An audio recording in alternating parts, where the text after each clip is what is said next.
깊은 산속 허물어져가는 폐가 앞에 낡은 승합차 한 대가 멈춰 섰습니다. 차 문이 열리고 휠체어 하나가 거칠게 흙바닥에 내던져졌습니다. 그 위에는 한 여자가 앉아 있었습니다. 빛바랜 환자복, 무릎 위엔 해진 담요, 두 손은 무릎 위에 가지런히 얹혀 있었고 눈은 감겨 있었습니다. 그는 여자를 내려다봤습니다. 마치 길가에 버리는 낡은 가구를 보는 눈빛으로 도대체 저 여자는 누구일까요? 그리고 이 남자는 왜 산속 폐가에 그녀를 내버려 두고 떠나려는 걸까요? 사연 시작 전 무료인 구독과 좋아요 눌러주시면 대박납니다. 지금부터 사연 시작합니다. 시간을 거슬러 올라가 보겠습니다. 그날은 이른 아침부터 산길이 뿌옇게 안개에 잠겨 있었습니다. 승합차 안에는 4사람이 타고 있었습니다. 운전석엔 강태윤, 조수석엔 한유라, 뒷좌석엔 송필순과 접혀진 휠체어 옆에 기댄 채 눈을 감고 있는 김정아. 차 안에는 오랫동안 아무 말이 없었습니다. 그 침묵이 어떤 욕설보다 더 잔인한 것이었습니다. 한참을 달리던 차가 비포장 산길 끝에 멈춰 섰습니다. 주변엔 무너진 담벼락과 자풀이 무성한 낡은 건물 하나.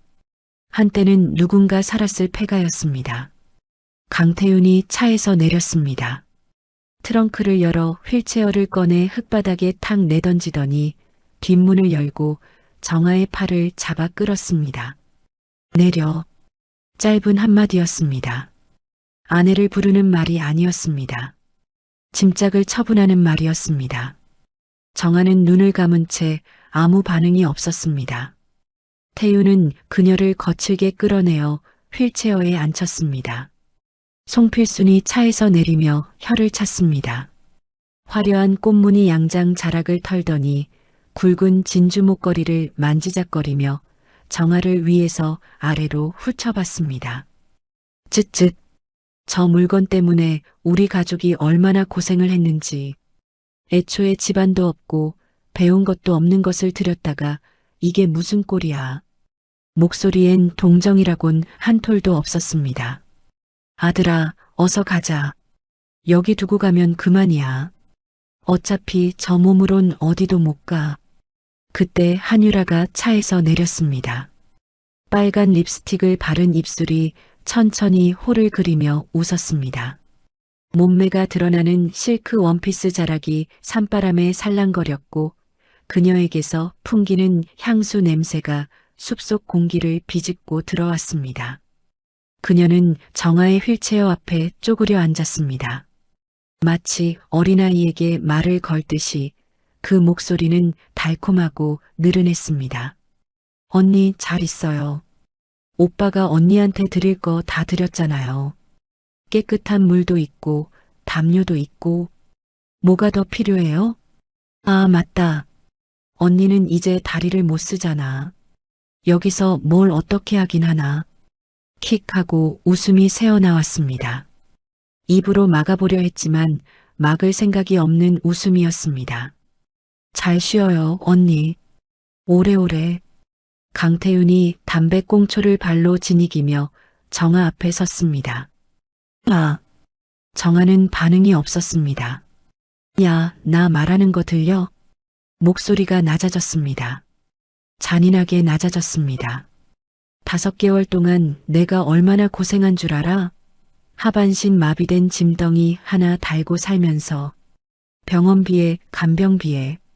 나도 사람이야. 나도 행복하게 살 권리 있다고. 장인어른이 남긴 땅? 그거 정리되면 내가 알아서 처리할 거야. 걱정 마. 이제부터 너는 처음부터 없던 것처럼 사라지는 거야, 깔끔하게. 마지막 말을 던지고 그는 돌아섰습니다. 태윤아, 빨리 가자. 여기 오래 있으면 재수 없어. 송필순이 아들의 팔을 잡아 끌었습니다. 무식한 것이 고등학교나 겨우 나와서 우리 집 문턱을 넘었을 때부터 알아봤어. 저런 팔자는 결국 이렇게 되는 거야. 3사람이 차에 올랐습니다. 엔진 소리가 울렸습니다. 자갈을 튀기며 승합차가 산길을 내려갔습니다. 그리고 폐가 앞에는 휠체어에 앉은 여자 하나만 남았습니다. 안개가 서서히 낮게 깔려들었습니다. 그렇게 사위가 완전히 고요해지고 차 소리가 완전히 들리지 않게 되었을 때였습니다. 김정아의 눈꺼풀이 천천히 열렸습니다. 눈물도 없었습니다. 떨림도 없었습니다. 다만 두 눈 속에 무언가가 타오르고 있었습니다. 차갑고 단단하고 꺼지지 않는 불꽃 같은 것이. 그녀는 천천히 고개를 돌려 주위를 살폈습니다. 산새 한 마리가 잡목 사이에서 울다 날아갔습니다. 흐린 하늘 아래 폐가의 담벼락은 군데군데 허물어져 있었고 창고로 쓰였을 것 같은 건물 하나가 문짝을 비스듬히 달고 서 있었습니다. 그녀의 입술이 미세하게 움직였습니다. 5달. 나는 5달을 기다렸다. 사실이었습니다. 김정아의 하반신 마비는 처음부터 연기였습니다. 교통사고 직후 병원 의사는 일시적인 신경 충격이라 했습니다. 회복은 가능하다고 했습니다. 하지만 정아는 알고 있었습니다. 병실 창문 너머로 들려오던 남편의 목소리를, 복도에서 나누던 송필순과 한유라의 속삭임을, 자신의 병세가 호전되면 이 계획이 틀어질 것이라는 걸. 그래서 그녀는 누워 있었습니다. 눈을 감고 숨을 고르고 들었습니다. 그들이 주고받는 모든 말을, 계획의 모든 조각을. 그리고 오늘 그들은 그녀를 여기에 버렸습니다. 계획대로. 정아는 휠체어 바퀴 아래를 손으로 더듬었습니다. 금속 프레임 안쪽 얇은 천주머니를 손끝이 찾아냈습니다. 찍찍이를 뜯어내자 비닐팩 하나가 나왔습니다. 핸드폰, 충전이 된 핸드폰.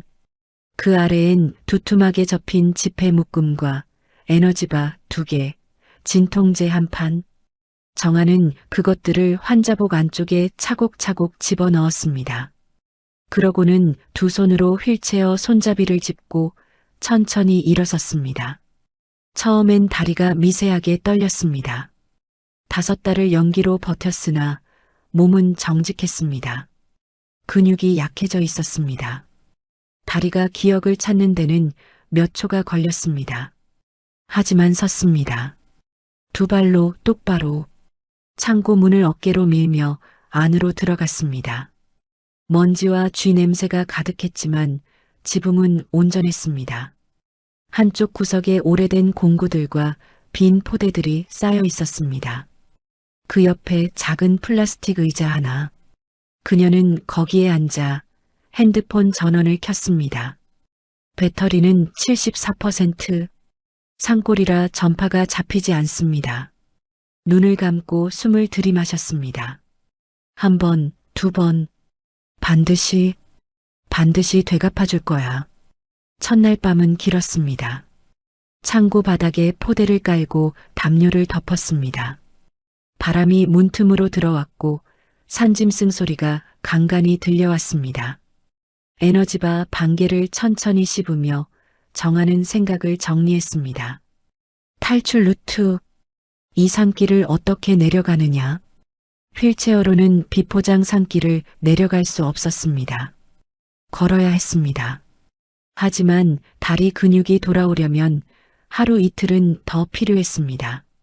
서두르면 안 됐습니다. 서두르다 다치면 모든 게 끝이었습니다. 이틀이 지났습니다. 정아는 창고 안에서 조금씩 걸음을 옮기며 다리 감각을 되살렸습니다. 1발, 2발. 벽을 짚고 또 1발. 폐가 안에서 물이 고이는 항아리를 찾아냈습니다. 빗물이 고인 것이었지만 갈증엔 어쩔 수 없었습니다. 창고 한쪽 선반에서 오래된 라이터와 녹슨 손전등도 찾았습니다. 배터리는 없었지만 라이터는 불이 켜졌습니다. 그 불꽃을 바라보며 그녀는 조용히 중얼거렸습니다. 조금만 기다려. 다 보여줄게. 사흘째 되던 날 이른 아침, 정아는 드디어 산을 내려가기로 했습니다. 담요를 어깨에 두르고 핸드폰과 현금을 품에 넣고 손전등 대신 라이터를 쥐었습니다. 문틈으로 새어 들어오는 아침빛이 흙바닥에 길게 뻗어 있었습니다. 한 걸음, 또 한 걸음, 무릎이 떨렸지만 다리는 버텼습니다. 산길은 가팔랐습니다. 자풀이 무성하게 우거진 비탈을 따라 정아는 나뭇가지를 지팡이 삼아 내려갔습니다. 안개 속에서 새들이 울었습니다. 어디선가 물소리가 들렸습니다. 아직 멀었어. 조심해. 그런데 그 순간이었습니다. 경사진 바위 위에 이끼가 덮여 있었습니다. 정아의 발이 헛디뎠습니다. 균형이 무너졌습니다. 비탈을 굴러내리는 몸이 느껴졌습니다. 나뭇가지 하나를 간신히 붙잡았으나 이미 발목이 비틀린 뒤였습니다. 쿵! 흙바닥에 엎어진 채 정아는 잠시 숨을 멈췄습니다. 발목에서 전기가 흐르는 것 같은 통증이 타고 올라왔습니다. 부러진 것이었습니다. 그녀는 신음을 삼켰습니다. 이를 악물었습니다. 안 돼.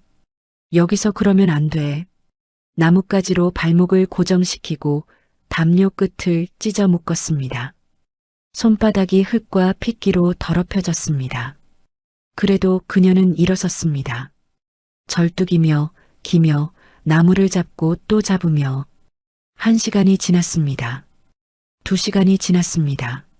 마침내 멀리 전봇대 하나가 보였습니다.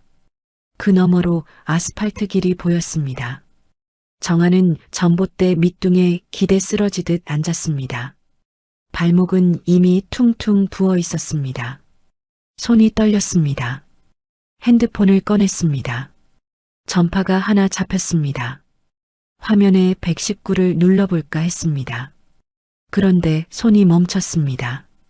긴급신고, 신고자 정보, 보호자 연락, 강태윤에게 연락이 갈 것입니다. 지금 이 상태를 들키면 안 됩니다. 살아있다는 것을 들키면 안 됩니다. 정아는 핸드폰을 도로 집어넣었습니다. 고개를 들었습니다. 길 저편에서 트럭 한 대가 천천히 내려오고 있었습니다. 그녀는 있는 힘을 다해 팔을 들었습니다. 저기요. 잠깐만요. 저 좀 도와주세요. 목이 쉬어 있었습니다. 하지만 손은 쉬지 않고 흔들렸습니다. 트럭이 멈췄습니다. 흰 머리의 노인이 차창을 내리며 눈을 가늘게 떴습니다. 아이고 아가씨, 이게 무슨 일이야? 어디서 굴러떨어진 거요? 정아가 입술을 열었습니다. 목소리는 작았지만 흔들리지 않았습니다. 병원까지만 좀 데려다 주세요. 노인은 두말하지 않았습니다. 조수석 문을 열었고 정아는 발목을 끌어안으며 천천히 올라탔습니다. 트럭이 산길을 내려가기 시작했습니다. 뒤로 멀어지는 산을 정아는 한 번도 돌아보지 않았습니다. 눈앞만 보았습니다. 그리고 품속에 손을 넣어 핸드폰을 쥐었습니다. 거기에는 아직 아무것도 쓰여 있지 않은 메모장이 열려 있었습니다. 복수의 첫 페이지가 지금부터 시작되려 하고 있었습니다. 낡은 트럭이 읍내 병원 응급실 앞에 멈춰 섰습니다. 노인은 직접 내려와 정아의 팔을 부축했습니다. 흰 가운의 간호사가 뛰어나와 휠체어를 끌고 왔고 정아는 그 위에 실리듯 앉혔습니다. 어르신 감사합니다. 정아가 고개를 숙이자 노인은 손을 내저었습니다. 젊은 사람이 고생이 많네. 몸 잘 추스려요. 트럭이 멀어졌습니다. 응급실 자동문이 열렸습니다. 형광등 불빛이 쏟아졌습니다. 소독약 냄새가 코를 찔렀습니다. 정아는 눈을 가늘게 떴습니다. 처음으로 살아있다는 것이 실감됐습니다. 엑스레이 결과는 간단했습니다. 오른쪽 발목 골절, 깁스가 필요했고 최소 나흘에서 일주일은 입원이 필요했습니다. 젊은 간호사가 차트를 들고 들어왔습니다. 보호자분 연락처 알려주시겠어요? 정아는 잠시 말이 없었습니다. 없어요. 네. 보호자가 없어요. 간호사가 당황한 표정으로 잠시 머뭇거렸습니다. 가족이 없으신 건가요? 가족. 그 단어가 흉처럼 박혔습니다. 없어요. 저 혼자예요. 간호사는 더 묻지 않았습니다. 차트에 무언가를 적고 나가면서 조용히 문을 닫았습니다. 정아는 병실 천장을 바라봤습니다. 하얀 천장이었습니다. 아무것도 없는 하얀 천장이었습니다. 아버지가 떠오른 것은 그때였습니다. 김정아의 아버지 김병수는 1년 전 봄 조용히 세상을 떠났습니다. 복잡한 병이 아니었습니다. 오래된 당뇨가 악화되어 한 달을 병원에 누워 있다가 그냥 눈을 감았습니다. 가는 날 곁에 있었던 것은 딸 정아 혼자였습니다. 정아는 어머니를 일찍 잃었습니다. 외동딸이었습니다. 친척이라고는 연락을 끊은 먼 일가뿐이었습니다. 아버지가 돌아가던 날 밤 남편 강태윤은 병원에 오지 않았습니다. 일이 있어. 나 없어도 괜찮잖아. 전화 한 통이 전부였습니다. 그 말이 정아의 귀에 아직도 선명하게 남아 있었습니다.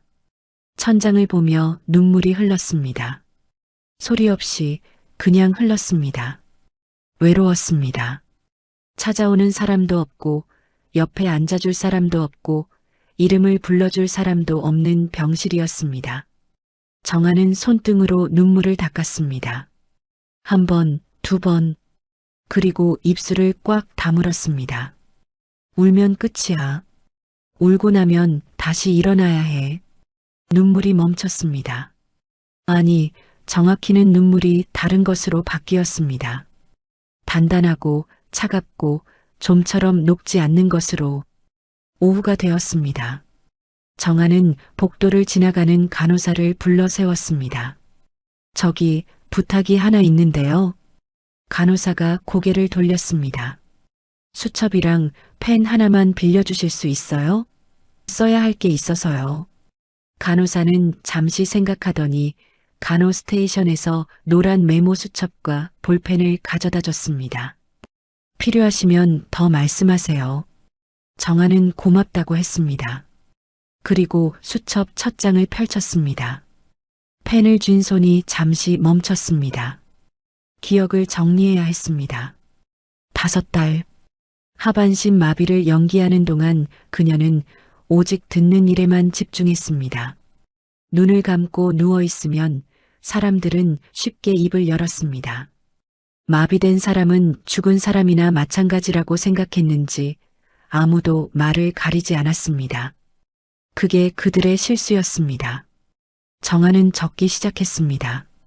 강태윤의 목적. 아버지가 돌아가신 것은 1년 전이었습니다. 그리고 아버지가 남긴 것이 있었습니다. 충청도 어느 외진 곳에 땅 한 필지. 아버지가 젊어서 사둔 땅이었는데 수십 년 동안 아무 쓸모가 없어 그냥 있었습니다. 그런데 5달 전 신도시 개발 계획이 발표됐습니다. 그 땅이 개발 예정 구역에 걸렸습니다. 시세가 뛰었습니다. 빠르게 가파르게. 측정해 보니 약 50억. 50억? 강태윤이 그 소식을 들은 것은 부동산 중개인을 통해서였습니다. 정아가 모르는 척 눈을 감고 누워있던 날 남편이 전화를 받으며 거실을 서성이는 소리가 들렸습니다. 50억? 확실해요? 목소리가 달라졌습니다. 들뜨고 달아올랐습니다. 그 목소리를 정아는 잊지 못했습니다. 남편이 자신을 병원에서 집으로 데려왔을 때부터 이상하다고 느끼긴 했었습니다. 무관심하던 사람이 갑자기 곁에 있었습니다. 하지만 그건 정성이 아니었습니다. 감시였습니다.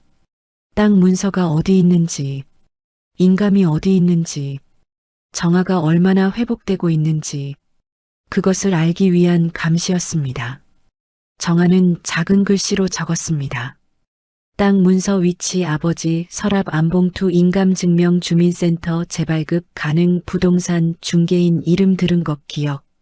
송필순의 이유. 시어머니가 처음부터 자신을 싫어했다는 건 알고 있었습니다. 결혼 전부터였습니다. 강태윤이 처음 정아를 집에 데려갔을 때 송필수는 입을 다물고 위아래로 훑어봤습니다. 그리고 아들이 자리를 비운 틈에 낮은 목소리로 말했습니다. 학교는 어디까지 나왔어요? 고등학교요. 잠깐의 침묵. 그게 전부였습니다. 그날 이후 송필수는 한 번도 정아를 며느리로 부른 적이 없었습니다. 입버릇처럼 되풀이했습니다. 무식한 것, 못 배운 것, 집안도 없는 것, 대학을 나왔더라면, 집안이 있었더라면, 아버지가 재산이라도 있었더라면, 하나도 없었습니다. 정아에겐 그래서 처음부터 저 물건이었습니다. 그 여자는 아들을 위해서라면 무엇이든 할 사람이었습니다. 며느리 하나쯤 없애는 것도 그 여자의 눈엔 아들을 위한 일이었을 것입니다. 정아는 수첩에 적었습니다. 송필순 아들 사업 자금 부족 며느리 상속 재산 노림 처음부터 공모. 한유라의 계산. 내연녀가 처음 나타난 것은 언제였을까요? 정아는 오래 생각했습니다. 병원에 실려가기 넉 달 전쯤이었던 것 같았습니다. 남편의 전화 횟수가 늘었고 외박이 잦아졌습니다. 그때까지만 해도 정아는 몰랐습니다. 정아가 하반신 마비 진단을 받은 직후 한유라가 처음으로 병실에 찾아왔습니다. 언니 걱정돼서 왔어요. 새빨간 립스틱을 바르고 향수 냄새를 진하게 풍기며 그 눈빛이 걱정이 아니었다는 걸 정아는 알았습니다. 확인하러 온 것이었습니다. 제대로 망가졌는지를. 그 뒤로 한유라는 틈만 나면 병실에 나타났습니다. 남편이 없는 시간을 골라서 언니 많이 아파요? 아, 다리를 못 쓰면 진짜 힘들겠다. 언니, 이제 어떻게 살려고요? 오빠도 고생이 많다. 말마다 바늘이 달려 있었습니다. 정아의 상처에 소금을 문지르는 말들이었습니다. 그 여자가 바랐던 건 하나였습니다. 정아가 병세가 악화되어 조용히 없어지는 것. 그리고 50억의 땅은 강태윤에게, 강태윤은 자신에게. 정아는 볼펜을 꽉 쥐었습니다. 손끝이 하얘졌습니다. 한유라 병세 악화 유도 심리적 학대 지속 50억 상속 후 강태윤과 새 출발 계획. 수첩 4장이 빼곡해졌습니다. 정아는 펜을 내려놓고 눈을 감았습니다. 머릿속에서 그림이 만들어졌습니다. 집 구조가 떠올랐습니다. 남편이 2달 전에 설치한 홈캠. 정아가 혼자 있을 때 무섭다고 하자 태윤이 마지못해 달아준 것이었습니다. 거실 한 곳, 주방 한 곳. 그가 달아준 줄 알았겠지만 정아는 그것을 자신의 핸드폰에 연동시켜뒀습니다. 집에 있는 홈캠은 지금도 살아있을 것입니다. 그렇다면 정아의 눈이 떠졌습니다. 천천히 핸드폰을 꺼냈습니다. 앱을 열었습니다. 로딩이 걸렸습니다. 잠시 후 화면이 열렸습니다. 거실이 보였습니다. 소파 위에 한유라가 누워 있었습니다. 형광등 불빛 아래 손에는 와인 잔이 들려 있었습니다. 자기 집인 양 다리를 올리고 정아의 눈이 가늘어졌습니다. 소리 없이 오래 바라봤습니다. 그날 밤이었습니다. 병실 불이 꺼지고 복도 불빛만 문틈으로 새어 들어오는 시간. 정아는 깁스를 한 발을 내려다봤습니다. 발목이 쑤셨습니다. 등이 뻐근했습니다. 배가 고팠습니다. 하지만 그런 것들은 중요하지 않았습니다. 그녀는 수첩을 다시 폈습니다. 새 페이지였습니다. 맨 위에 한 줄을 썼습니다. 복수 계획 1단계. 그리고 쓰기 시작했습니다. 혼자서 소리도 없이 형광등도 없이 창문으로 들어오는 가로등 불빛만 받으며 정아가 입원한 지 사흘째 되던 날 병원비 문제가 수면 위로 올라왔습니다. 원무과 직원이 병실을 찾아왔습니다. 입원비 선납이 필요한데 보호자가 없으시다고요. 현금이나 카드 되시면 먼저 처리해 주셔야 해요. 정아는 품속에 지폐 묶음을 꺼냈습니다. 세어보니 40만 원이 조금 넘었습니다. 깁스에 입원비까지 치르기엔 턱없이 모자랐습니다. 원무과 직원이 말했습니다. 이 금액으론 퇴원 전까지 정산이 어렵습니다. 보호자 연락처 남겨주시거나 아니면 경찰에 신고 절차가. 잠깐요. 정아가 말을 잘랐습니다. 직원이 멈췄습니다. 정아는 잠시 눈을 감았습니다. 머릿속에서 이름 하나가 떠올랐습니다. 강혜림. 신우이였습니다. 강태윤의 여동생. 나이는 정아보다 2살 어렸고 결혼을 하지 않고 혼자 살았습니다. 직장은 서울 중구 쪽의 작은 편집 디자인 회사였습니다. 시어머니와는 다른 사람이었습니다. 처음부터 달랐습니다. 명절에 나란히 음식 준비를 하다 혜림이 조용히 말했었습니다. 언니, 그냥 그러려니 해요. 우리 엄마가 원래 그래요. 나한테도 맨날 그러거든요. 뒷말은 없었지만 눈빛이 말을 대신했습니다. 미안하다는 눈빛이었습니다. 그 이후로 둘은 말은 없어도 통하는 게 있었습니다. 가방을 빌려주고 옷을 나눠 입고 가끔 카페에서 커피를 마셨습니다. 하지만 그것도 결국 그 집 가족이었습니다. 배신하지 않으리라는 보장이 어디 있습니까? 정아는 오래 생각했습니다. 믿을 수 있을까요? 믿어도 될까요? 원무과 직원이 다시 왔을 때 정아는 말했습니다. 연락할 사람이 있어요. 제가 직접 연락할게요. 직원이 고개를 끄덕이고 나갔습니다. 정아는 핸드폰을 들었습니다.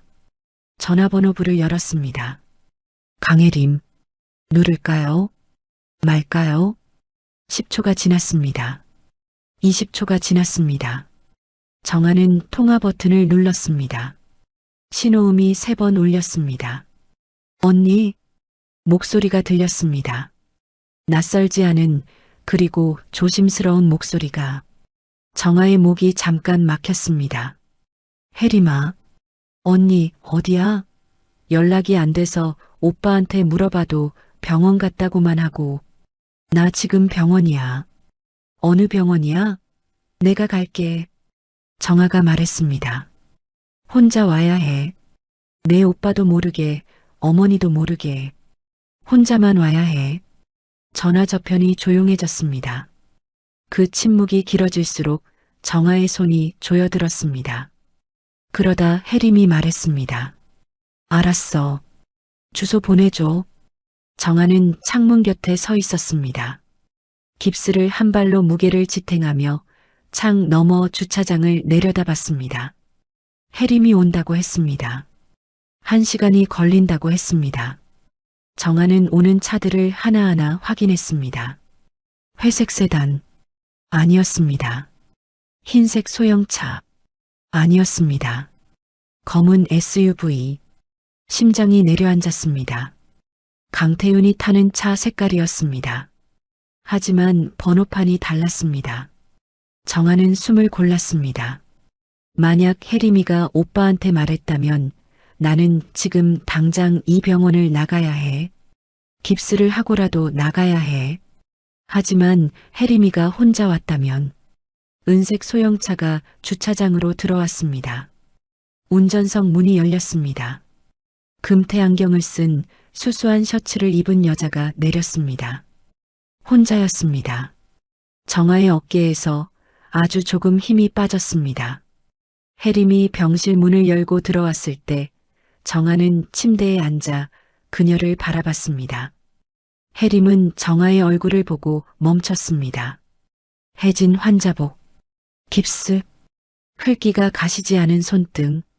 언니, 앉아. 정아가 말했습니다. 혜림이 침대 옆 의자를 끌어당겨 앉았습니다. 정아는 한 박자 쉬었습니다. 어디서부터 시작해야 할지 생각했습니다. 그리고 처음부터 말했습니다. 하반신 마비가 가짜였다는 것. 그 사실을 숨기고 5달을 버틴 이유. 남편이 50억 땅을 노리고 있다는 것. 산속 폐가에 버려진 것. 발목이 부러진 채 산을 내려온 것. 보호자가 아무도 없다는 것. 전부 말했습니다. 해림은 끊지 않았습니다. 묻지도 않았습니다. 그냥 들었습니다. 정아가 말을 끝냈을 때 병실 안이 조용했습니다. 그러다 해림의 눈에서 조용히 눈물이 흘렀습니다. 언니, 목소리가 떨렸습니다. 미안해. 정아는 아무 말도 하지 않았습니다. 내가 알았어야 하는데, 진작 알았어야 하는데, 해림이 두 손으로 얼굴을 가렸습니다. 어깨가 가늘게 흔들렸습니다. 정아는 그 모습을 바라봤습니다. 그리고 오랫동안 굳어있던 무언가가 아주 조금 녹아내리는 것을 느꼈습니다. 울지 마. 정아가 말했습니다. 이제부터 할 일이 있어. 해림이 눈물을 닦았습니다. 금태 안경을 벗었다가 다시 썼습니다. 손이 조금 떨렸지만 눈빛은 달라져 있었습니다. 뭘 하면 돼? 정아가 수첩을 펼쳤습니다.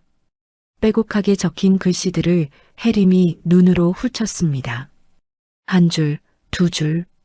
읽어 내려갈수록 해림의 입술이 단단하게 다물렸습니다. 홈캠이 아직 살아있어. 정아가 말했습니다. 집 거실이랑 주방에 달려있는 거. 내 핸드폰에 연동되어 있어서 지금도 볼 수 있어. 해림이 눈을 들었습니다. 그럼 지금도 안에서 뭐가 찍히고 있다는 거야? 응. 정아는 핸드폰 화면을 해림 쪽으로 돌렸습니다. 거실이 보였습니다. 텅 비어 있었습니다.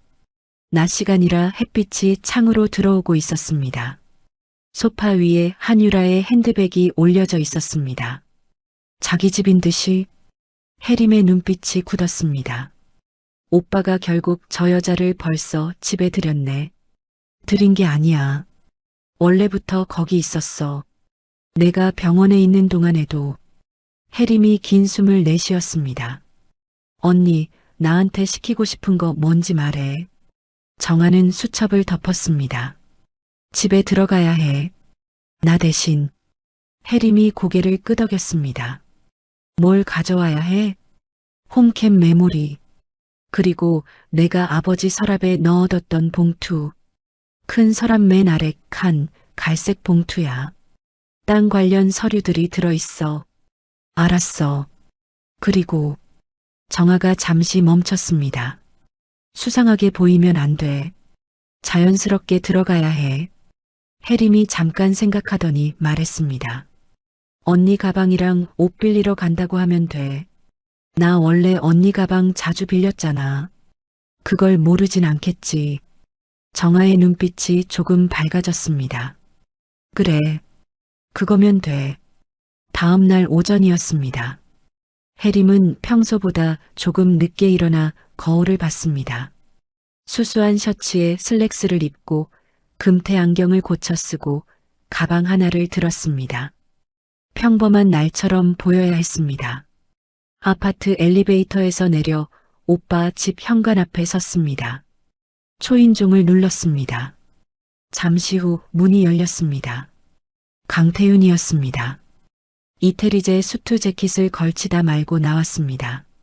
손목에 금시계가 번쩍였습니다. 너 왜 왔어?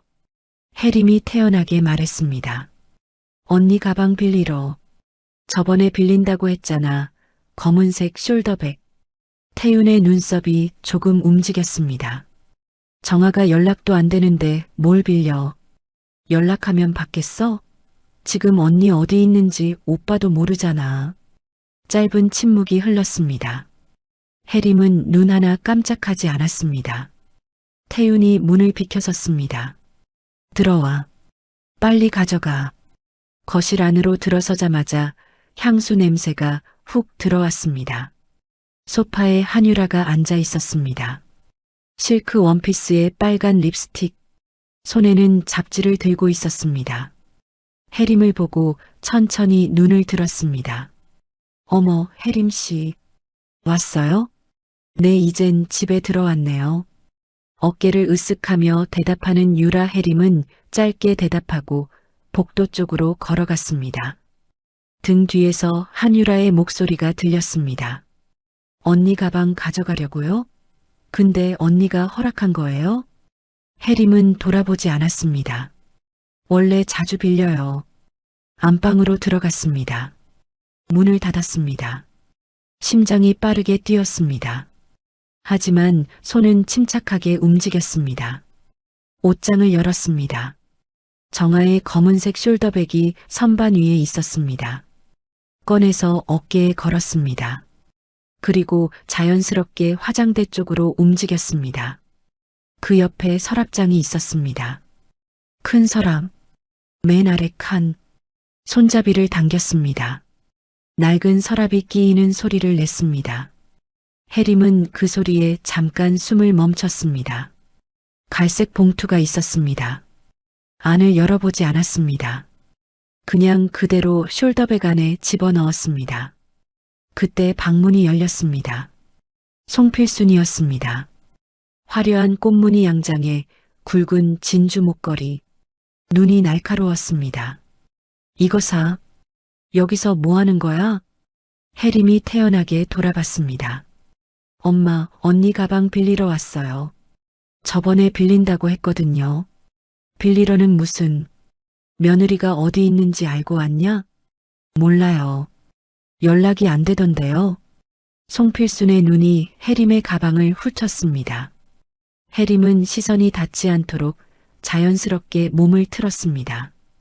이거 사. 오빠 집에 함부로 드나들지 마라. 이제 상황이 달라졌어. 알아요. 해림이 짧게 대답하고 방을 나오려는 순간이었습니다. 복도에서 초인종 소리가 울렸습니다. 딩동. 태윤이 현관으로 나갔습니다. 문을 열자 작업복을 입은 남자가 서 있었습니다.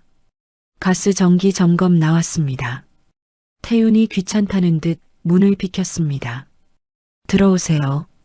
가스 점검원이 들어왔습니다. 주방 쪽으로 안내하는 사이 송필순이 태윤에게 뭔가 물어보며 그쪽으로 걸어갔습니다.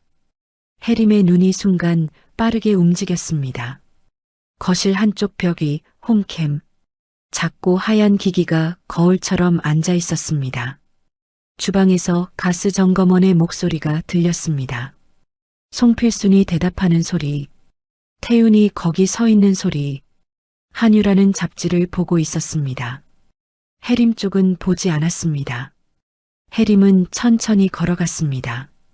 소파 옆 화분을 정리하는 척 몸을 기울였습니다. 손이 벽 위에 홈캠에 닿았습니다.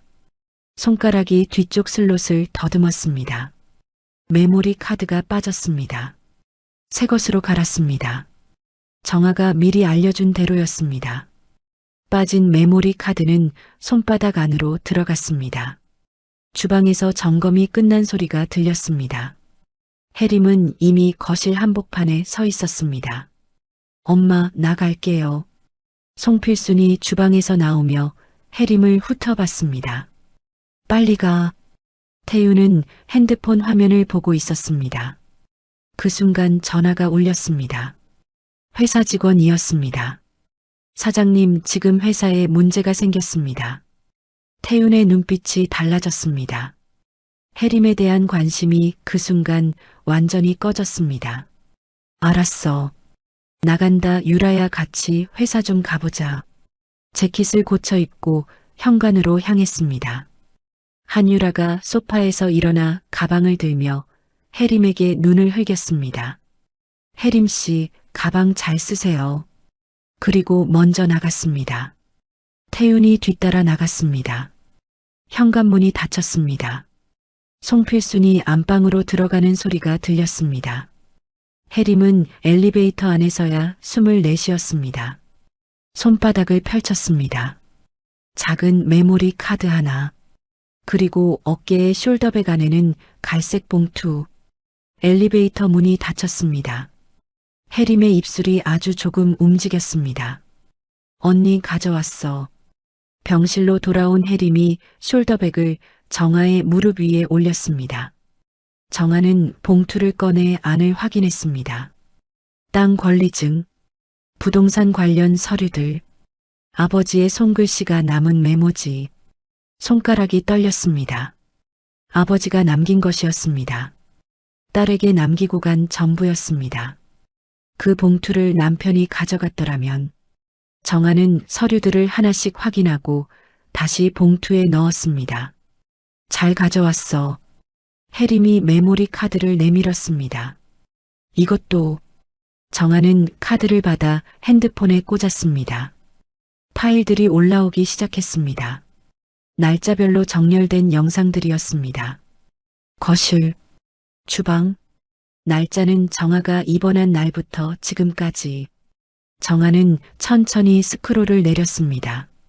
그날 오후 두 사람은 나란히 화면을 들여다봤습니다. 영상이 하나씩 재생됐습니다. 남편과 한유라가 소파에 앉아 웃고 있는 장면. 송필순이 한유라에게 반찬을 챙겨주는 장면. 셋이서 식탁에 앉아 밥을 먹는 장면. 아내가 병원에 있는 동안 아내의 집에서. 혜림이 입술을 깨물었습니다. 정아는 아무 말 없이 영상을 넘겼습니다. 그러다 한 파일에서 손이 멈췄습니다. 날짜는 사흘 전이었습니다. 강태윤이 거실에서 전화를 하고 있었습니다. 목소리가 낮았지만 홈캠 마이크가 잡아냈습니다. 변호사님, 제 아내가 행방불명 상태인데 실종 신고를 제가 먼저 해야 할까요? 아니면 상속 처리 쪽으로 먼저 움직여도 될까요? 혜림의 얼굴이 굳었습니다. 정아는 화면을 멈췄습니다. 표정이 없었습니다. 분노가 없는 것이 아니었습니다. 분노가 너무 깊어 표정이 되지 않는 얼굴이었습니다. 혜림아, 응, 이거 다 저장해 줄 수 있어? 당연하지. 정아는 고개를 끄덕였습니다. 그리고 창밖을 바라봤습니다. 하늘이 흐렸습니다. 바람이 나뭇가지를 흔들었습니다. 저녁이 되었습니다. 병실에 혜림이 사다 온 김밥이 펼쳐져 있었습니다. 두 사람은 말없이 먹었습니다. 혜림이 먼저 입을 열었습니다. 언니, 이제 어떻게 할 거야? 정아가 김밥 한 조각을 입에 넣었습니다. 천천히 씹었습니다. 증거를 더 모아야 해. 뭐가 더 필요해? 폐가에 버려지던 날 내가 핸드폰으로 소리를 녹음했어. 태윤이가 한 말, 어머니가 한 말, 유라가 한 말. 다. 혜림이 조용해졌습니다. 그리고 홈캠 영상은 변호사한테 가져가야 해. 아직은 때가 아니야. 준비가 다 됐을 때 한 번에 움직여야 해. 한 번에? 응. 정아의 눈이 조용히 빛났습니다. 한 번에. 돌이킬 수 없게. 혜림이 돌아간 뒤 병실은 다시 혼자였습니다. 정아는 핸드폰 화면을 켰습니다. 홈캠 앱을 열었습니다. 거실이 보였습니다. 밤이라 불이 꺼져 있었습니다. 소파만 희미하게 보였습니다. 그녀는 손가락을 움직였습니다. 홈캠 연결 스피커 기능을 켰습니다. 마이크 아이콘에 손가락을 올렸습니다. 그리고 아주 천천히 낮은 목소리로 말했습니다. 한 글자, 한 글자씩. 나 여기 있어. 그 순간 집안 어딘가에서 송필순이 잠을 깼습니다. 분명히 소리가 들렸습니다. 낮고 여자의 목소리. 꿈인가 싶어 눈을 비볐습니다. 다시 조용했습니다. 송필수는 물을 마시러 거실로 나왔습니다. 아무것도 없었습니다. 조용하고 어두운 거실. 하지만 이상하게 한기가 들었습니다. 진주 목걸이가 없는 맨목을 손으로 감쌌습니다. 그녀는 뒷목이 서늘해지는 것을 느끼며 서둘러 방으로 돌아갔습니다. 정아는 병실 침대에 등을 기댄 채 조용히 눈을 감았습니다. 입술이 아주 조금 올라갔습니다. 시작됐습니다. 준비가 되지 않은 사람에게 준비된 사람이 움직이기 시작한 것입니다. 병원에서의 나흘이 지났습니다. 깁스를 한 발목은 아직 욱신거렸지만 정아의 머릿속은 그 어느 때보다 선명했습니다. 수첩은 이미 절반이 채워져 있었습니다. 날짜별로, 인물별로, 증거별로. 정아는 매일 새벽에 일어나 홈캠 영상을 돌려봤습니다. 한 장면도 건너뛰지 않았습니다. 그리고 찾아냈습니다. 영상 하나가 다른 것들과 달랐습니다. 날짜는 정아가 병원에 실려간 지 이틀 뒤였습니다. 거실 소파에 강태윤, 송필순, 한유라, 셋이 앉아 있었습니다. 탁자 위엔 서류들이 펼쳐져 있었습니다. 태윤이 손가락으로 뭔가를 짚으며 말하고 있었습니다. 홈캠 마이크가 잡아낸 목소리는 선명했습니다. 정아명의 땅이에요. 장인 사망 후 단독 상속이 됐고 지금 시세가 50억 정도 된다고요. 근데 하반신 마비니까 서명 받는 건 어렵지 않아요. 위임장만 받으면 처리 가능해요. 송필순이 말했습니다. 그래서 언제 처리할 건데? 최대한 빨리요. 근데 정아 상태가 좋아지면 곤란하거든요. 지금처럼 멍하게 있는 상태일 때 서명 받아야 해요. 한유라가 거들었습니다. 오빠, 그냥 오래 그 상태로 있으면 안 돼요?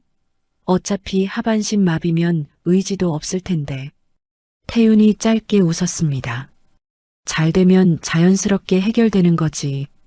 정아는 영상을 멈췄습니다. 손이 떨리지 않았습니다. 그 대신 눈이 차가워졌습니다. 자연스럽게 해결. 자신이 죽어주기를 바랐던 것입니다. 세 사람이 함께 앉아 테이블을 사이에 두고 그것을 계획했습니다. 정아는 그 장면을 3번 더 돌려봤습니다. 그리고 화면을 캡처했습니다. 영상을 저장했습니다. 클라우드에 백업했습니다. 하나, 둘, 셋. 증거들이 쌓였습니다. 혜림이 오전에 병원으로 왔습니다. 손에는 보온 도시락이 들려 있었습니다. 밥은 먹었어? 먹었어. 거짓말하지 마. 얼굴이 그게 뭐야? 혜림이 도시락을 펼쳤습니다. 된장찌개와 계란말이, 나물 반찬이 나왔습니다. 소박하고 따뜻한 밥상이었습니다. 정아는 숟가락을 들었습니다. 혜림아, 나 부탁이 하나 더 있어. 말해. 변호사를 찾아야 해. 이혼 전문이 아니라 형사사건 쪽으로 아는 사람 없어? 혜림이 숟가락을 내려놨습니다. 잠시 생각했습니다. 회사 대표님이 아는 분이 있을 것 같은데. 알아볼게. 이혼 서류도 준비해야 해. 그리고 유기죄. 그 폐가에 버린 게 증거가 있거든. 어떻게? 정아가 핸드폰을 들었습니다. 휠체어에 숨겨뒀던 핸드폰으로 녹음했어. 산골 가는 차 안에서부터 폐가 앞에서 나를 버리던 그 순간까지. 혜림이 입을 다물었습니다. 다 녹음됐어? 다. 혜림이 눈을 감았다가 떴습니다. 언니, 진짜 처음부터 다 준비했던 거야. 그래야 했어. 정아는 숟가락을 들고 밥을 한술 떴습니다. 나한테 실수 한 번 허용될 여유 없었거든. 오후가 되었습니다. 혜림이 돌아간 뒤 정아는 홈캠 영상을 다시 들여다봤습니다. 날짜를 골랐습니다. 정아가 하반신 마비 연기를 시작한 지 얼마 안 됐을 무렵의 영상들이었습니다.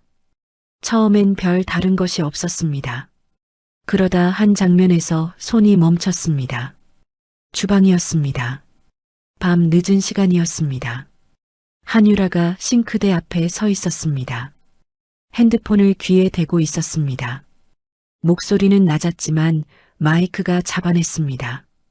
응, 나야. 오늘 못 만나. 오빠가 집에 있어서. 잠깐 웃음소리가 났습니다. 그래도 기다려. 오빠 출장 가면 바로 연락할게. 또 웃음소리. 나도 보고 싶어. 진짜야. 전화가 끊겼습니다. 한유라는 핸드폰을 내려놓고 냉장고에서 음료를 꺼냈습니다. 천연덕스럽게 정하는 영상을 멈췄습니다. 다른 남자, 강태윤이 아닌 다른 남자였습니다. 그 여자는 양다리를 걸치고 있었습니다. 정하는 눈을 깜빡였습니다. 그리고 천천히 수첩을 펼쳤습니다. 새 페이지를 열었습니다. 거기에 적었습니다. 한유라 강태윤 외 다른 남자와 교제 중, 통화 녹음 확보, 날짜 기록, 그리고 그 아래에 더 작은 글씨로 적었습니다. 이걸 태윤에게 알리면 어떻게 될까? 생각이 번졌습니다. 강태윤은 한유라를 위해 아내를 버렸습니다. 회사 자금을 돌렸고 땅을 노렸고 공범이 됐습니다. 그런데 그 여자가 자신을 배신하고 있었다면, 태윤의 자존심이, 분노가, 그 믿음이 무너진다면 셋의 공범 관계가 흔들리기 시작할 것입니다. 균열은 안에서 일어날 때 가장 깊이 갑니다. 정하는 수첩을 덮었습니다. 아직은 때가 아니었습니다. 하지만 이 펜은 반드시 써먹을 것입니다. 나흘째 저녁이었습니다. 원무과에서 다시 연락이 왔습니다. 퇴원이 가능하다고 했습니다. 깁스는 최소 4주를 더 유지해야 하지만 이번 상태를 이어갈 이유는 없다고 했습니다. 문제는 갈 곳이었습니다. 집으로는 돌아갈 수 없었습니다. 아직은 혜림이 말했습니다. 우리 집으로 와. 내가 혼자 사는 거 언니 알잖아. 괜찮겠어? 당연하지. 오빠 몰래 하면 돼. 정하는 잠시 생각했습니다. 들키면 어떡해. 들키면 그때 생각하지. 지금은 언니가 안전한 데 있어야 해. 혜림의 눈빛이 단호했습니다. 정하는 고개를 끄덕였습니다. 혜림의 집은 서울 마포구 쪽 작은 빌라였습니다. 2층 구석방이었습니다. 좁았지만 깔끔했습니다. 책상 위엔 디자인 작업물들이 놓여 있었고 창가엔 작은 화분이 줄지어 있었습니다. 정하는 소파에 앉아 창밖을 바라봤습니다. 오랜만에 보는 도시의 불빛이었습니다. 혜림이 차를 끓여왔습니다. 두 사람은 말없이 차를 마셨습니다. 그러다 정아가 물었습니다. 혜림아, 오빠 요즘 어때 보여? 혜림이 머그잔을 두 손으로 감쌌습니다. 불안해 보여. 어떻게? 자꾸 핸드폰 확인하고 집에서도 말을 별로 안 해. 유라 씨랑도 뭔가 어색한 것 같고. 정아가 조용히 고개를 끄덕였습니다. 어머니는 더 심해. 밤에 잠을 못 잔다고 하더라. 낮에 통화하다 들었는데. 정아는 차를 한 모금 마셨습니다. 그럴 거야. 혜림이 고개를 들었습니다. 언니가 뭔가 하고 있는 거야? 정아의 눈이 창밖으로 향했습니다. 조금. 그날 밤이었습니다. 자정이 넘은 시간, 혜림이 잠든 뒤에도 정아는 깨어 있었습니다. 소파에 기대 핸드폰을 들었습니다. 홈캠 앱을 열었습니다. 거실이 보였습니다. 불이 꺼진 어두운 거실이었습니다. 소파와 탁자의 윤곽만 어렴풋이 보였습니다. 정아는 화면을 지켜봤습니다. 오래 지켜봤습니다. 그러다 손가락이 움직였습니다. 홈캠의 연결 스피커를 켰습니다. 마이크 버튼을 눌렀습니다. 그리고 손을 핸드폰 마이크 가까이 가져갔습니다. 아주 천천히 무언가를 바닥에 끌었습니다. 긁히는 소리, 무거운 것이 바닥을 스치는 소리, 마치 바퀴가 구르는 것 같은 소리.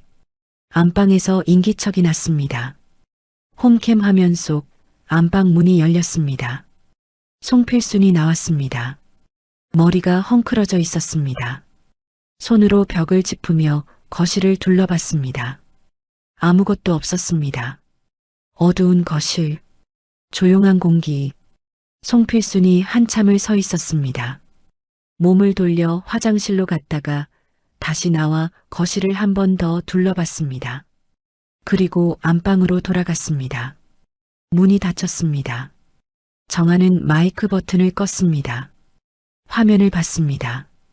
다시 고요한 거실이었습니다. 입술이 조금 움직였습니다. 말은 없었습니다. 하지만 눈빛엔 아주 단단한 것이 박혀 있었습니다. 죄를 지은 사람은 어둠을 두려워합니다. 눈에 보이지 않는 것을 두려워합니다.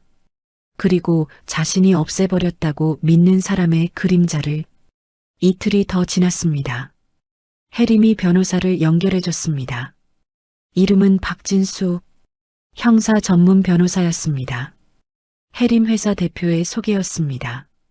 정아는 혜림의 집 거실 테이블에 서류들을 펼쳤습니다.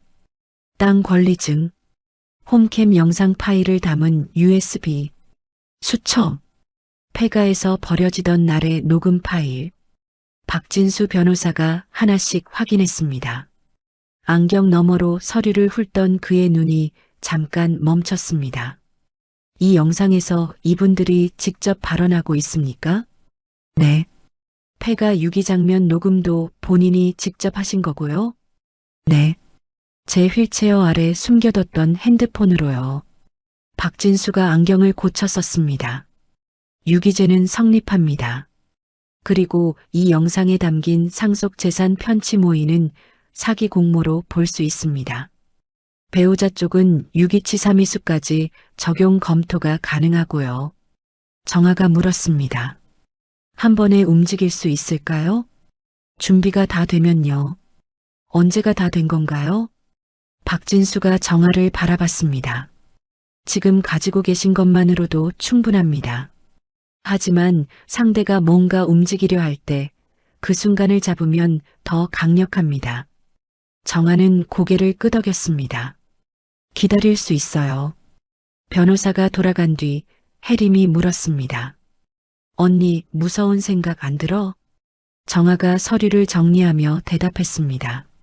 무서운 건 산에서 다 버렸어. 혜림이 잠시 조용히 있다가 웃었습니다. 작게 하지만 진심으로. 언니는 진짜 대단하다. 정아는 서류 봉투를 닫으며 말했습니다. 대단한 게 아니야. 눈빛이 창밖으로 향했습니다. 그냥 더 이상 잃을 게 없는 사람이야. 그날 밤 정아는 다시 홈캠을 열었습니다. 이번엔 주방 쪽 캠이었습니다. 강태윤이 혼자 앉아 소주를 마시고 있었습니다. 수트 재킷은 벗어 던진 채였습니다. 금시계가 탁자 위에 놓여 있었습니다. 핸드폰을 집었다 놨다를 반복하고 있었습니다. 불안한 사람의 몸짓이었습니다. 정아는 화면 속 남편을 오래 바라봤습니다. 저 사람이 자신의 남편이었던 시절을 기억하려고 해봤습니다. 기억이 잘 나지 않았습니다. 아니, 기억은 납니다. 하지만 그 감정이 지금은 아무것도 남아있지 않았습니다. 텅 비어 있었습니다. 그리고 그 빈자리에는 다른 것이 차갑게 들어차 있었습니다. 정아는 수첩을 펼쳤습니다. 5단계. 균열을 만들 것. 거기서 멈추고 한 문장을 더 적었습니다. 그 여자가 배신하고 있다는 것을 태윤이가 알게 될 것이다. 창밖에 비가 내리기 시작했습니다. 빗소리가 빌라 지붕을 두드렸습니다. 혜림의 방에서는 아무 소리도 나지 않았습니다. 정아는 소파에 혼자 앉아 핸드폰 불빛 아래 복수의 설계도를 완성해가고 있었습니다.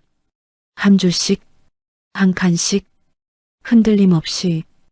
혜림의 집에서 지낸 지 열흘이 넘었습니다.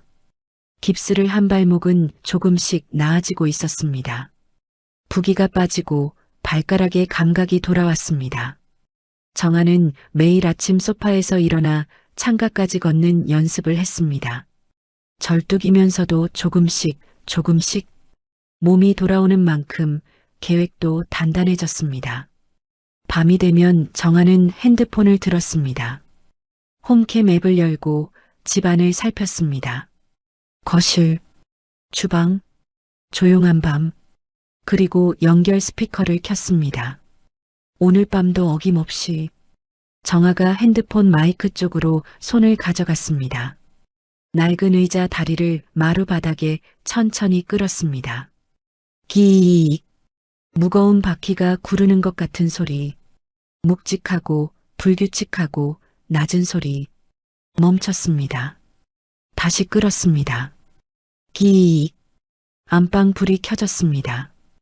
홈캠 화면 속 송필순이 문을 열고 나왔습니다. 머리칼이 헝클어져 있었습니다.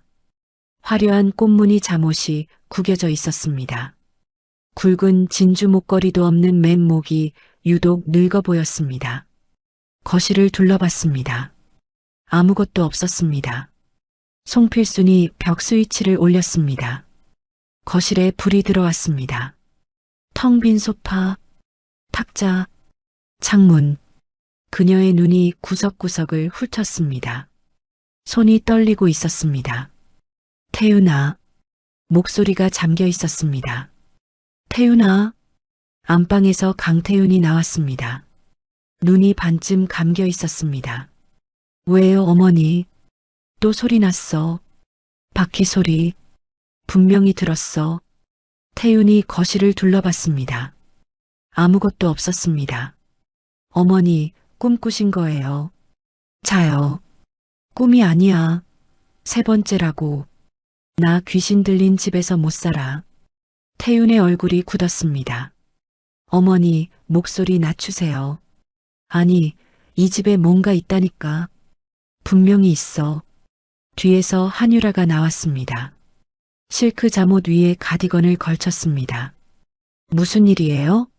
송필순이 며느리를 보고 눈을 흘겼습니다. 너는 소리 못 들었어? 저는 잘 자고 있었는데요. 이 집이 이상해. 내가 죄 없는 사람인데 왜 이런 소리가 들리겠어? 죄 없는 사람.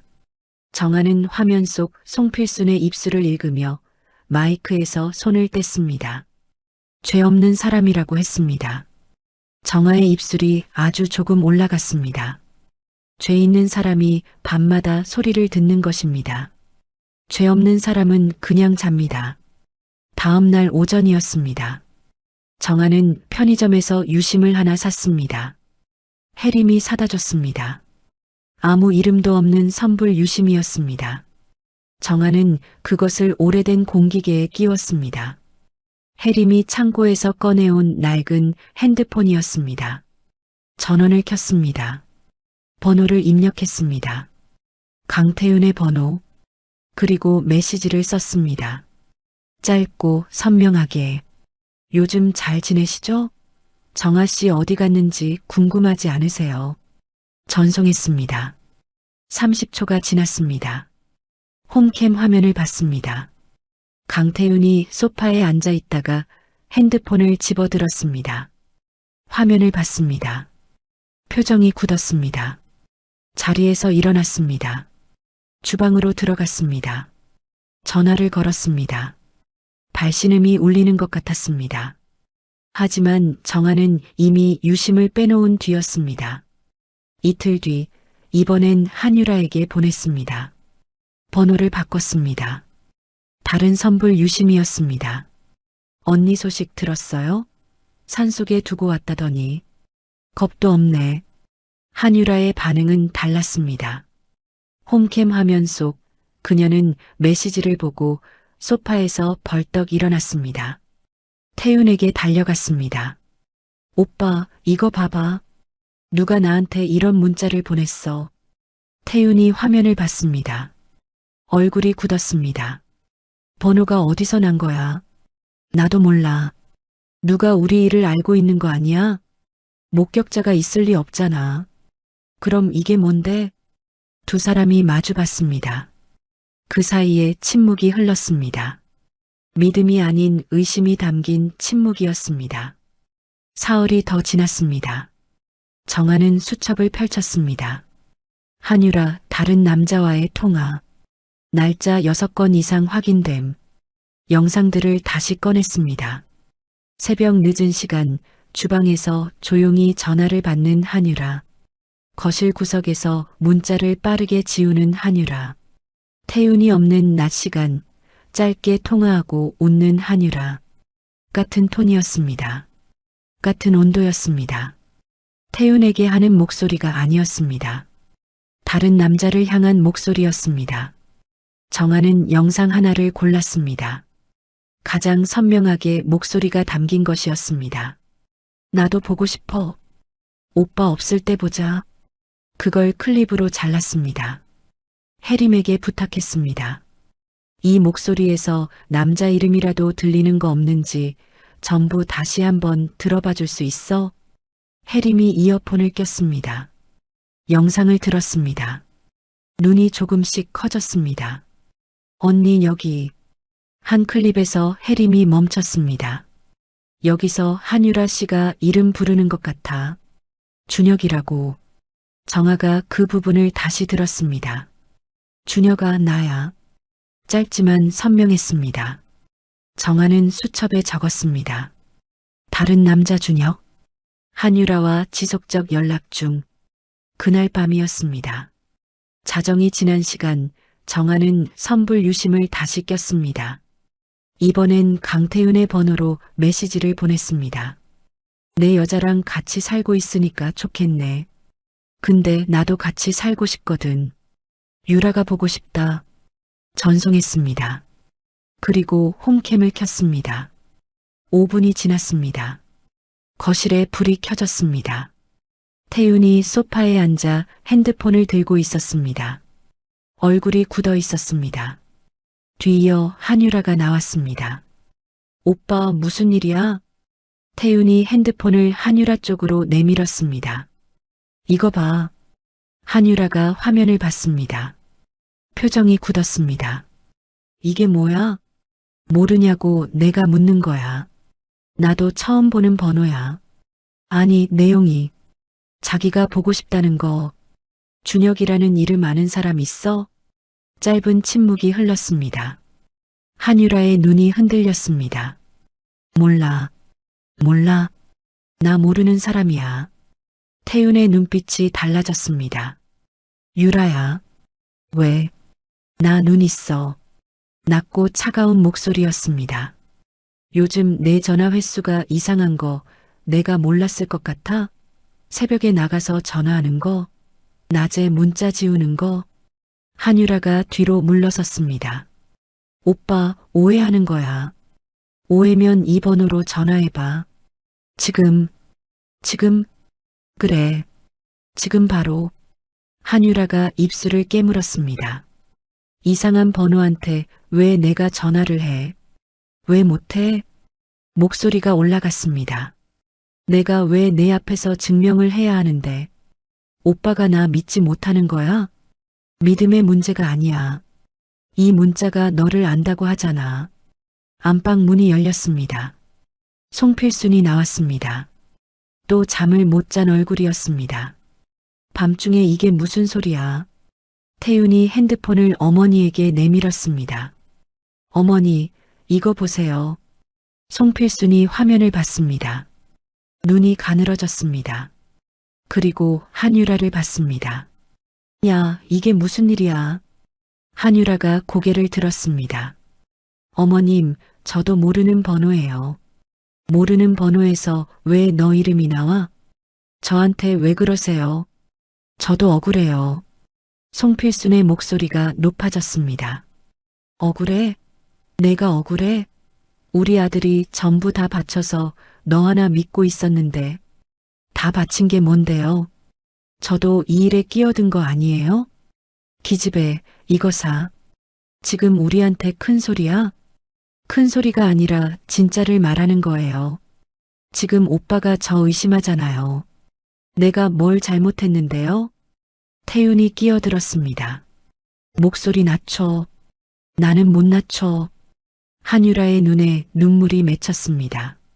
하지만 그 눈물은 슬픔이 아니었습니다. 억울함과 분노가 섞인 눈물이었습니다. 내가 다 포기하고 여기까지 왔는데 오빠도 의심하고 어머님도 나한테 그러고 나 이거 못하겠어. 뭘 못해? 송필순이 한 걸음 다가섰습니다. 야, 지금 여기서 발 빼겠다는 거야? 이미 다 알고 있는데? 한유라가 입술을 깨물었습니다. 저 협박하세요? 협박이 아니야. 현실을 말하는 거야. 태윤이 두 사람 사이에 섰습니다. 어머니, 그만하세요. 그만하긴 뭘 그만해. 이 계집애가 지금 우릴 버리겠다는 거잖아. 버리는 게 아니라 오빠가 날 믿지 않는다고요. 새 목소리가 뒤엉켰습니다. 정하는 화면을 봤습니다. 소리는 들리지 않았습니다.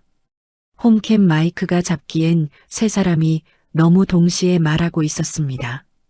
하지만 보였습니다. 한유라가 태윤의 팔을 뿌리쳤습니다. 태윤이 한유라의 손목을 잡았습니다. 한유라가 잡힌 손을 빼려 했습니다. 송필순이 한유라의 어깨를 밀었습니다. 한유라가 송필순의 손을 쳐냈습니다. 순간 태윤이 한유라의 팔을 세게 당겼습니다. 한유라가 소파 모서리를 짚으며 비틀거렸습니다. 그러다 돌아서서 태윤의 가슴을 밀었습니다. 태윤이 뒤로 물러섰습니다.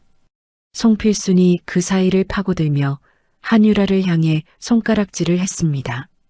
한유라가 그 손가락을 밀어냈습니다. 세 사람이 뒤엉켰습니다. 서로를 향한 신뢰가 무너지는 소리가 소리 없이 들렸습니다. 공범이라는 건 믿음 위에 서 있습니다. 그 믿음이 흔들리면 공범은 서로의 가장 위험한 증인이 됩니다. 정하는 화면을 껐습니다.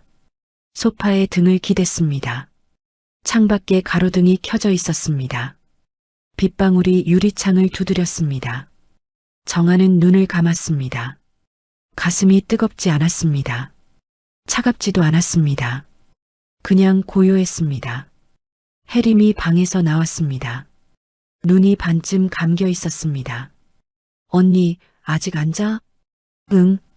혜림이 정아 옆에 앉았습니다. 뭔가 됐어? 응. 짧게 대답했습니다. 혜림이 더 묻지 않았습니다. 두 사람은 잠시 말없이 앉아 있었습니다.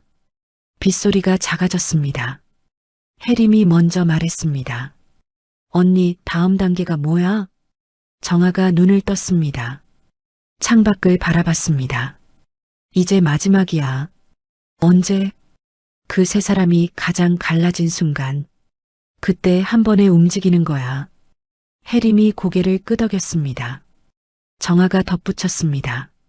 박진수 변호사한테 연락해줘. 이번 주 안에 만나야 해. 다음 날 아침이었습니다. 정아는 일어나 창가로 걸어갔습니다. 깁스는 아직 있었지만 발목이 땅을 딛는 느낌이 달라져 있었습니다. 단단해졌습니다.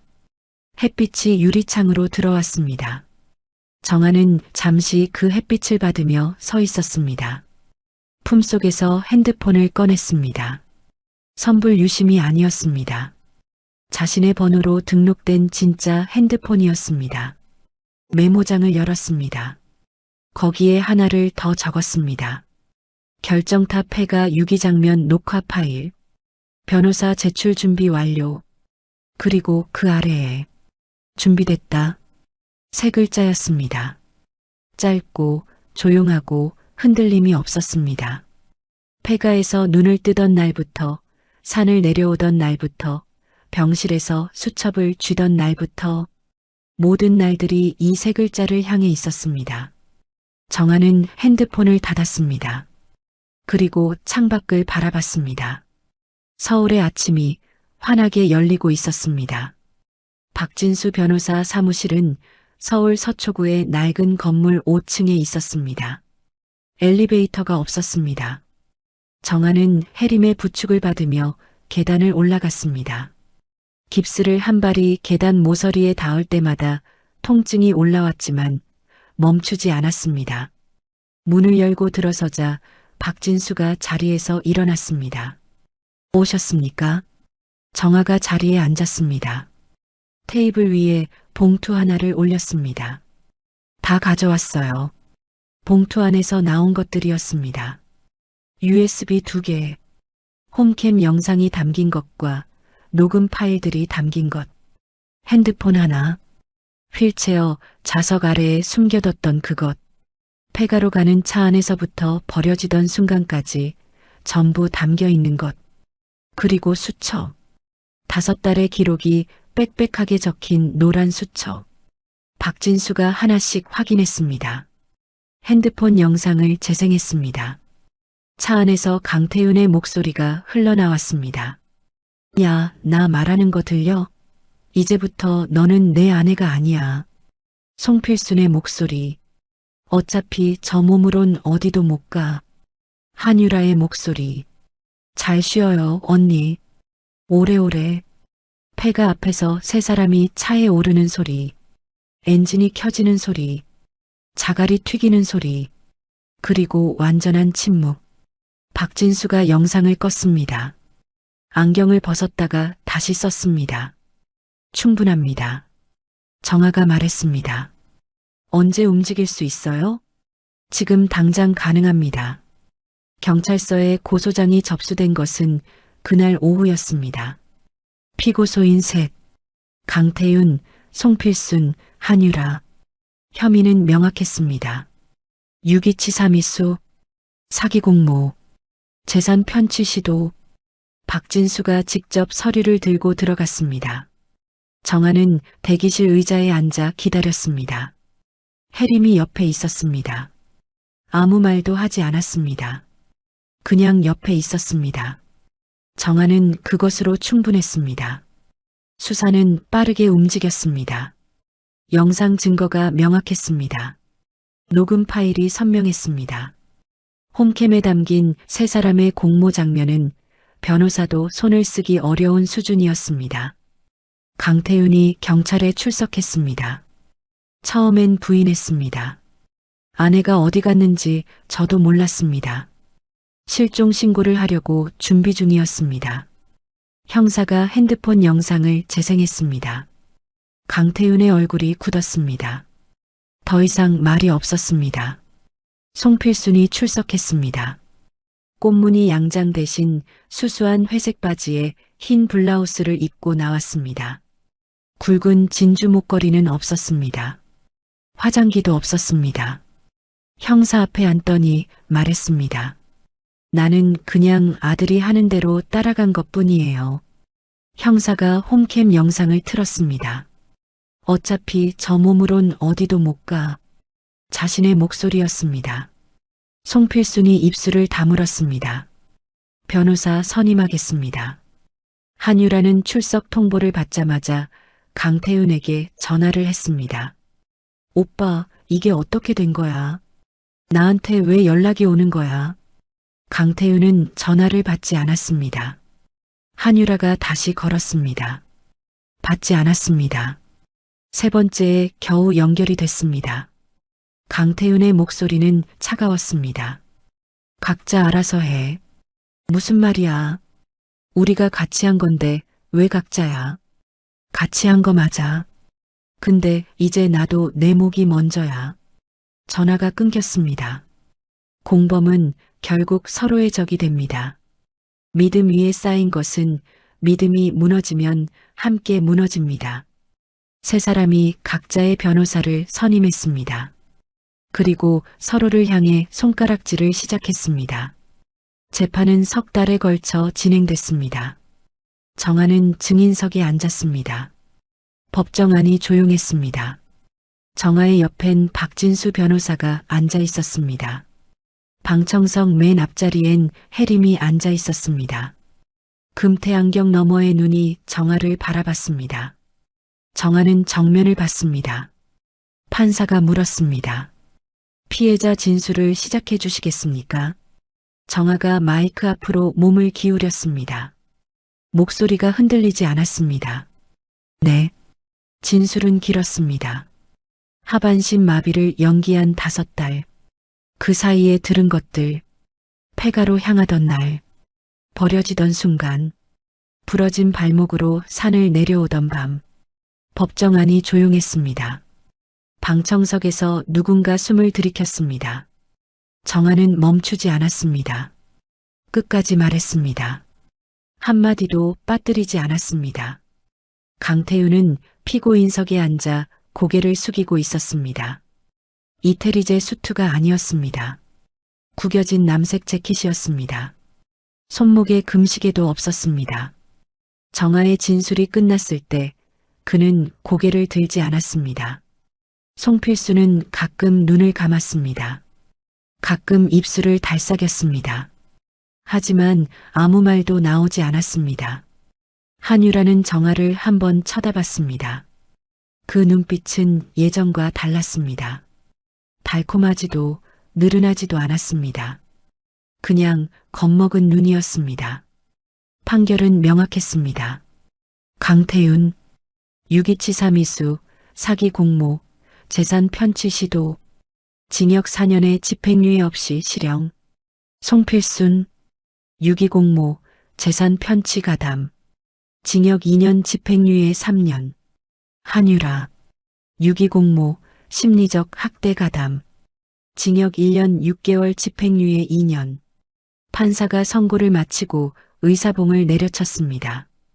땅 하는 소리가 법정 안에 울렸습니다. 정아는 법정 밖으로 나왔습니다. 복도 창문으로 햇빛이 들어왔습니다. 혜림이 뒤따라 나왔습니다. 눈이 붉었습니다. 언니, 정아가 돌아봤습니다. 혜림이 달려와 안았습니다. 말이 없었습니다. 정아는 잠시 그대로 있었습니다. 안겨 있으면서 눈물이 나올 것 같았습니다. 하지만 나오지 않았습니다. 이미 다 썼습니다. 산에서, 병실에서, 수첩을 쥐던 새벽에 남은 건 눈물이 아니었습니다. 땅 정리는 판결 이후 2달 만에 끝났습니다. 신도시 개발 예정 구역 토지, 박진수 변호사가 부동산 전문가를 연결해줬습니다. 시세는 판결 이후에도 올라 있었습니다. 52억. 매도가 완료됐습니다.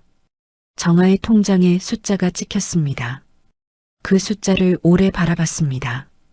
아버지가 젊어서 사뒀던 땅이었습니다. 쓸모없다며 수십 년을 그냥 뒀던 땅이었습니다. 아버지는 딸에게 이것을 남겨주려 했던 것입니다. 정아는 핸드폰을 내려놓고 창밖을 바라봤습니다. 아버지, 소리 없이 불렀습니다. 잘 받았어요. 집을 보러 다닌 것은 그달부터였습니다. 혜림과 함께였습니다. 조건은 하나였습니다. 위아래 층이 있는 대형 빌라, 둘이서 따로 살면서도 계단 하나로 오갈 수 있는 곳. 부동산 중개인이 여러 곳을 보여줬습니다. 그러다 마포구 한강이 보이는 언덕 위 오래된 빌라 한 채를 봤습니다. 올라가는 길에 나무가 많았습니다. 봄이라 꽃이 피어 있었습니다. 혜림이 창문을 열었습니다. 바람이 들어왔습니다. 두 사람이 나란히 창밖을 봤습니다. 혜림이 말했습니다. 언니, 여기 어때? 정아가 창 너머를 바라봤습니다. 한강이 보였습니다. 멀리 빛나고 있었습니다. 좋아. 계약은 그달 안에 끝났습니다. 아래층은 정아, 위층은 혜림. 이사는 단출했습니다. 짐이 많지 않았습니다. 정아에게 남은 것들은 많지 않았습니다. 아버지의 사진 액자, 낡은 노란 수첩, 그리고 새로 산 옷 몇 벌. 혜림이 이사하는 날 컵라면을 사왔습니다. 집들이는 이걸로 해. 정아가 웃었습니다. 그래. 두 사람은 바닥에 나란히 앉아 컵라면을 먹었습니다. 뜨겁고 짜고 별것 없는 맛이었습니다. 그런데 맛있었습니다. 깁스는 이미 오래전에 풀렸습니다. 정아는 매일 아침 언덕길을 걸었습니다. 두 발로 혼자서 올라갈 때는 나무를 지나쳤습니다. 봄엔 꽃이 피었고 여름엔 짙은 그늘이 생겼습니다. 내려올 때는 한강이 보였습니다. 그 길이 정아의 것이 됐습니다. 어느 날 아침 위층에서 발소리가 들렸습니다. 혜림이 내려오는 소리였습니다. 계단을 또닥또닥 내려오더니 정아의 집 문을 두드렸습니다. 언니, 나 오늘 일찍 쉬어. 같이 밥 먹어. 정아가 문을 열었습니다. 혜림이 장바구니를 들고 서 있었습니다. 계란, 두부, 애호박, 된장. 된장찌개 끓여줄게. 정아가 문을 더 열었습니다. 들어와.